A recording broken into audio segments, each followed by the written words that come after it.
Hey, gorgeous people, we're talking all things dating. And no, mum, not that sort of dating. Shush, please. We're talking dating of the Exodus. Now, there is generally two main dating, and then there's one that's somewhat still a bit fringe, but still gets played in documentaries and a bunch of things that I see on social media. So, the first one is the Ramesses dating. Now, this dates the date of the Exodus to the reign of Ramesses the Great in the 13th century BCE. Now, this comes largely from the fact that the biblical text says that the slaves built the cities of Pithom and Ramesses, which were built during the reign of Ramesses. So that's why dating gets put forward.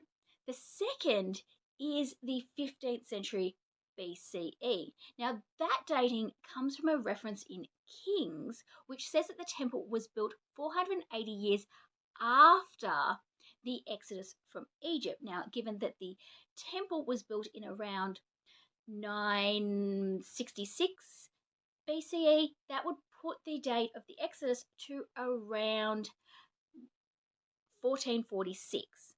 The third, and much less talked about, but does occasionally appear in documentaries, is the expulsion of the Hyksos. Now, that is the largest expulsion of Semitic people in Egyptian's history.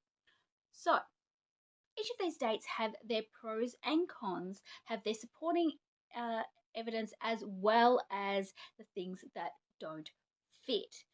Now, I will try and go into each of these individually to give you a little bit more information on them.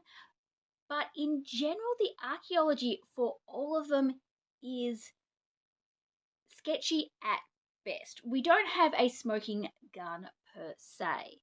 Now, this is why a lot of scholars, and in fact most scholars, would say that if the Exodus is based on historical events, it is likely a composite of multiple events, a bunch of expulsions of Semitic people, particularly those of Hebrew descent, coming out of Egypt. And this happens a lot in Egyptian history, so trying to pinpoint the exact one that the Exodus story may be based on can be difficult. We can find evidence of Semitic people as slaves in Egypt throughout its history. We can also find evidence of them leaving at various points in their history. So both of those don't necessarily confirm or deny any singular date. So there you go, the more you know. Follow along for more about the Bible and its history with me there.